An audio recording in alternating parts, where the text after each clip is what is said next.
এ একটি দ্রব্য 30 টাকায় বিক্রি করায় 30% ক্ষতি হলো, 45 টাকায় বিক্রি করলে শতকরা লাভ নাকি ক্ষতি হবে?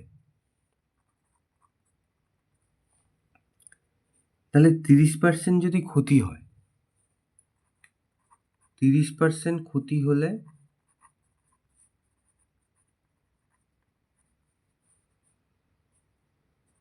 মনে করি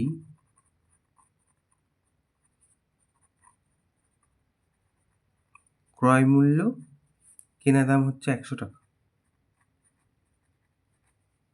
তাহলে 30% মানে 100তে 30, তাহলে বিক্রয় মূল্য কত হবে? বিক্রয় মূল্য হবে 30 টাকা কম, তার মানে 70 টাকা। তাহলে এই লাইনটা এইবার উল্টে লিখি। 70 টাকা বিক্রয় মূল্য হলে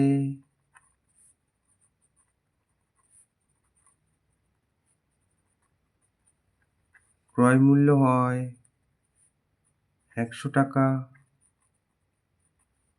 তাহলে 1 টাকা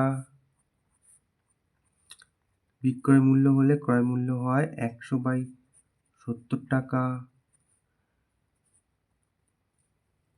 আর বলেছে, এইখানে বলেছে যে 30 টাকায় বিক্রি করেছে,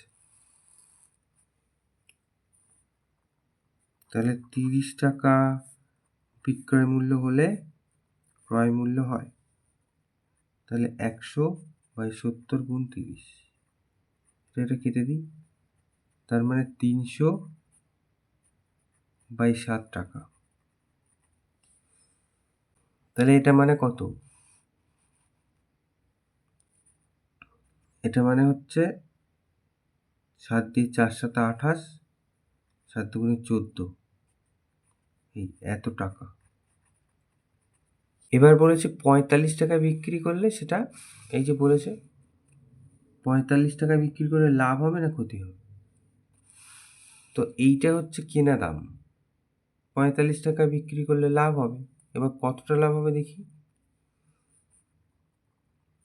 তাহলে 45 টাকায়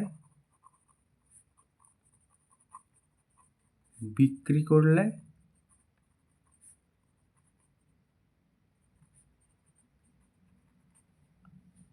লাভ হবে সমান সমান 45 থেকে বিয়োগ করব, এইটা মানে তো এইটা বিয়োগ করি,